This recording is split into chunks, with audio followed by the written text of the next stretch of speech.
Hey guys, here's a quick overview of the worksheet that I gave in class today, the partner problems. I already changed it for next year, so it's all good. Anna and Paulina are playing video games against each other. Anna has a 60% chance of winning the first game they play, but that grows to 70% for the second game. If Anna loses the first game, she only has a 30% chance of winning the second game. Make a tree diagram to outline the chance process. Okay, so I started with our first probabilities that we need, and that's the first game that's happening. So it says right here, 60% chance, right, of winning the first game. If Anna wins the first game, that's a 60% chance. If she doesn't win, that means Paulina wins, so P1. Remember, these branches have to add up to 1, okay? Then it talks about 70% for the second game for Anna. So if Anna wins the second game, given she won that first game already, that means the chances of Paulina winning that second game is only 30%, because those branches have to add up to 1, or 100%.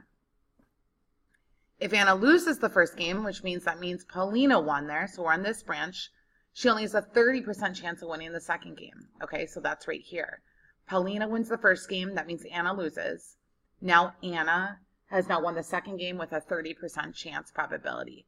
If she doesn't win that second game, that means Paulina has won the second game, and that's 0.7 right there. Next, what we need to do with our tree diagrams is we just need to multiply across. This is our sample space. Everything here should add up to 1, okay? I like to write out the entire sample space here as well, so I know exactly what's going on. Now, assuming Anna wins the second game, that's a given. What's the probability that Paulina won the first game? Okay, I'm going to use a highlighter here to help us out. This is always our denominator right here, okay? So I need to look. I'm only dealing with these numbers in black. I'm not going back to the tree diagram numbers right now. Typically, you always just deal with the numbers in black here when you're answering the questions. Okay, so Anna has to win the second game. Anna wins the second game here, and Anna wins the second game here. That's where 0.54 comes in, because Anna winning the second game goes in the denominator. So 0.12 plus 0.14, or 42, excuse me. Now, out of these yellow numbers, it's saying, well, now what's the probability that Paulina wins? So Paulina wins, given Anna wins that second game, is right here at 0.12, okay? 0.12 divided by 0.54 is equal to 0.2 repeating. Again, just think this is my denominator, okay? And then the intersection, both of these happening, goes in the numerator. Paulina wins the first game. Anna has to win that second game. That's my numerator up top.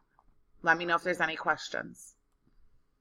Next, independence. Well, what's nice in the free response, this happens quite a bit on your free response questions on the AP test. They will set you up. Each part will lead to the next question, right?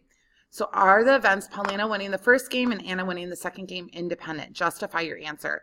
You can justify through math, okay? The probability of Paulina winning the first game, given Anna wins the second game, has to equal the probability of Paulina winning the first game. Well, the Paulina winning the first game is not conditional at all. It just wants to know the chances of Paulina winning the first game. And that's right there, 40%. Okay. Now we need to look at the probability of Paulina winning, given Anna has won the second game. And that's right there at 0.222. We already figured that out. Those are not equal, so we say the events are not independent. Not equal, not independent. If it was equal, we'd say independent. There's number 1 for you in 4 minutes. Hopefully I didn't go too fast for you. Number 2.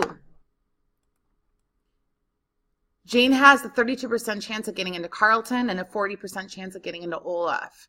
She believes there's a 10% chance she could get into both. Find the probability that she gets into Carleton or St. Olaf.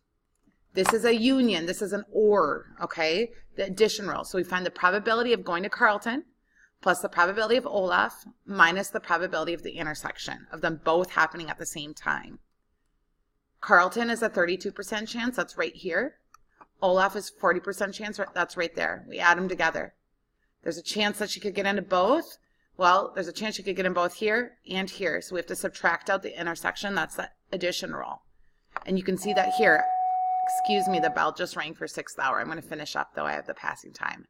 So we have Carleton here at the 0.32, right? Plus Olaf, the 0.4. We have to subtract out that middle, that 0.1. You don't have to use the addition rule. You could just go straight to the Venn diagram, set up your Venn diagram with both being in the middle, subtract to get your outside numbers, and then the whole rectangle has to add up to 1. So that's where I got that 0.38. If you look at our notes, C in union with O is everything shaded right here. So I could just add straight up across as well to get those answers, and that gives me 0.62 as well. Find the probability that she gets into neither. That's that 0.38 out there. That's the nice thing about the Venn diagram, okay? What else could we do? We could also do 1 minus 0.62 to get that 0.38 if we didn't want to use the Venn diagram. And finally, for the last one, I think it's really important when you see the word or to at least write out the addition rule, and just remember that's for everything, okay? So I'm going to go ahead and I'm going to say the probability we get into St. Olaf or not Carleton is equal to the probability of St. Olaf plus the probability of not Carleton minus the probability of St. Olaf and not Carleton. The probability of St. Olaf is 40%.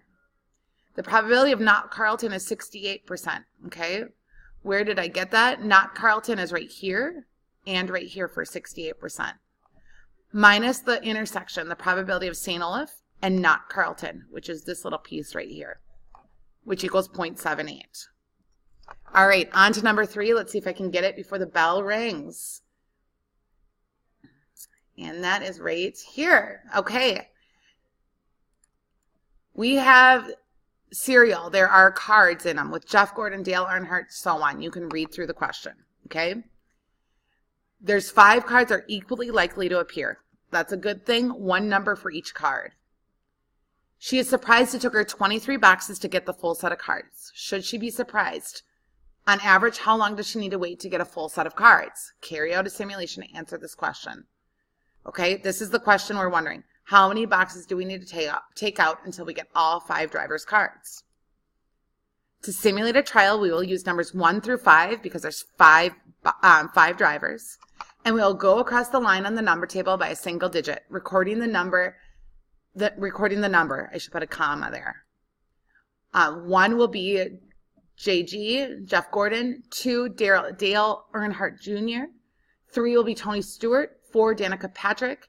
And 5, Jimmy Johnson. We're going to throw out numbers 0 and 6 through 9. We can have repeats. Okay, I forgot to put that there. Once we have all 5 drivers, our trial has ended. Do this for many trials. You guys are going to do 10 and find the average number of cereal boxes. I still have 3 minutes. I'm using my time, guys. I'm needed to get all 5 drivers. Pause it here, write it down, see if you have any questions. I ran 2 trials for you guys. So my first trial, I actually used a calculator, but you could go across I pretended like I had a random number table. So I got 0, 2, 2, 3, 8, 9, 1, 4, 3, 5. So we throw out the 0. 2 is Dale Earnhardt Jr. 2 I keep. I just got to have another Dale Earnhardt Jr. card. 3 is our new guy, TS. I forgot his name. 1 is JG. 4 is Danica Patrick. 3, I already got that guy, so I have a repeat of him. That's okay. And 5 is Jimmy Johnson, I think was his name. That's 7 boxes I had to take to get 5 of the driver's cards. Trial 2, I do it again. I go across a new line. I have 8, 3, 7, 1, 3, so on. You guys can read. I threw out 8 and 7. 3, I can keep this repeat. It just means I have 2 of the TS card. 1, I have 2 of the JG card. That's okay. And you can see it took me 9 boxes. I would do this for 10 trials. I didn't do it for 10 trials to save time. I did it for 2 trials. I found the average. So 9 plus 7 is 16. 16 divided by 2 is 8. So based off our simulation, we would expect, cross that expected, we would expect to buy an average of 8 boxes of cereal in order to get all 5 cards. Okay. I'm not going to answer the question, are we surprised by this? Because we can't find the probability at this moment. We can find the probability like questions from today when I got it over here. If I answer yes or no, those are times when I can say if I'm likely or not. So at this point, we would be surprised, right? 0 out of 2 trials is a 0% chance. We're going to be surprised that we didn't get any yeses there. Look at your homework. We did 2 of these in class. One of them was a wait time. The other one is where we said yes or no. It was where the students called foul about that ticket. there's a big raffle. Put a white sheet of paper there, retry that problem so you know how to do ones where there's a probability one as well, where it says, is it a likely event or not? Hopefully this end piece where I brought this part out doesn't confuse you. I just want to be absolutely clear that you do need to know both. Be prepared with both kinds. If you're finding a number in this column, you're just finding an average, and you are not talking about how likely something is or not. You're just using it to predict. Over here, if you have a yes or no, then you're using a proportion. You're finding the proportion of yeses, okay? So 1 out of 10, 2 out of 10, 0 out of 10. Based on that 5% probability rule, you're saying if that event is likely or not and answering this question up here. Again, hopefully I was clear. The bell has rung and I need to let my kids in right now. Thanks so much, guys.